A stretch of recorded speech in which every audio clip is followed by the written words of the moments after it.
আমাদের বাড়িতে তো ডাল দিয়ে ভাজা ছাড়া কারোর মুখে ভাতই রুচবে না।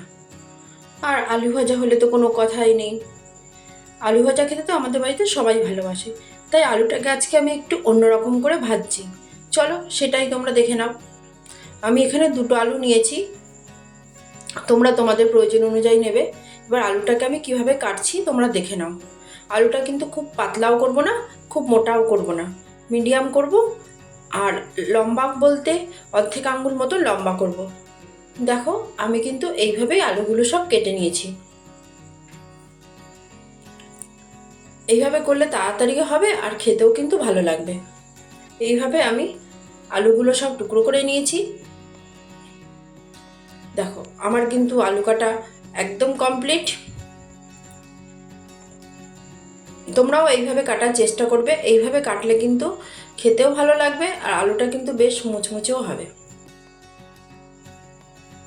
এবার আমি বাটিতে বেসন নিয়ে নিচ্ছি। এখানে আমি 3 চামচ মতন বেসন নিয়েছি। আদা ঘষে নেবো সামান্য একটু, মানে 1 চিমটে মতন আদা ঘষা আমি নিয়ে নিয়েছি।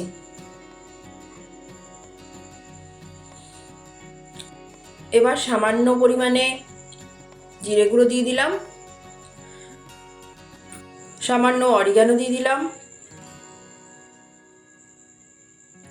হলুদ দিয়ে দিলাম পরিমাণ মতন, নুন দিয়ে দিলাম, মানে বিট নুন দিয়েছি, আর হিং দিলাম, আর পরিমাণ মতো নুন দেব, আর দিলাম আমচুর পাউডার 1/2 চামচ মতন। একটু চটপটা হবে, খেতে ভালো লাগবে। আর কাশ্মীরি লঙ্কার গুঁড়ো দিলাম কালারের জন্য। মশলা গুঁড়ো দিলাম। অল্প অল্প জল দিয়ে ব্যাটারটা আমি রেডি করে নেব।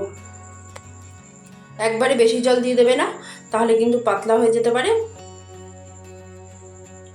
একটু ভালো করে ঘাঁটতে হবে যেন বেসনের দলা দলা ভাবটা যেন না থাকে। দেখো একটু ঘন ঘন মনে হচ্ছে আমার, সেই জন্য আর একটু মানে সামান্যই জল দিয়ে ভালো করে ঘেঁটে নেব। দেখো সেম এরকম যখন হবে তখন ভাববে এটা রেডি হয়ে গেছে। এবার যেই আলুগুলো আমি কেটে রেখেছিলাম সেগুলো এর মধ্যে দিয়ে দিলাম, দিয়ে খুব ভালো করে আমি বেসনের সাথে মাখিয়ে নেব, মানে মিশিয়ে নেব বলতে পারো। দেখো আমার কিন্তু মেশানো টেশানো প্রায় হয়ে গেছে, মানে পুরোই হয়ে গেছে। এবার কড়াইতে আমি সাদা তেল দিয়ে দিয়েছি। তেলটা যখন গরম হয়ে যাবে, খুব বেশি গরম না, যখন অল্প অল্প গরম হয়ে যাবে তখন আমি এগুলো ছেড়ে দেব। আমি চামচ দিয়েই ছাড়ছি, দিয়ে উল্টে পাল্টে ভেজে নেব। আর গ্যাসের আঁচটা কিন্তু অবশ্যই মাঝারি করে রাখবো। আমি দুটো ব্যাচে এগুলো ভেজে নিয়েছিলাম।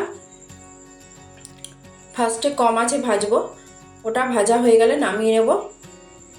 নামিয়ে নিয়ে তারপরে আবার আমি আরেকবার আঁচটা বাড়িয়ে উল্টো পাল্টে ভেজে নেব। আর দেখো এটা কিন্তু একটার সাথে একটা লেগে গেছে, কিন্তু ভাজাটা যখন হয়ে যাবে না তখন কিন্তু এগুলো ছেড়ে যাবে।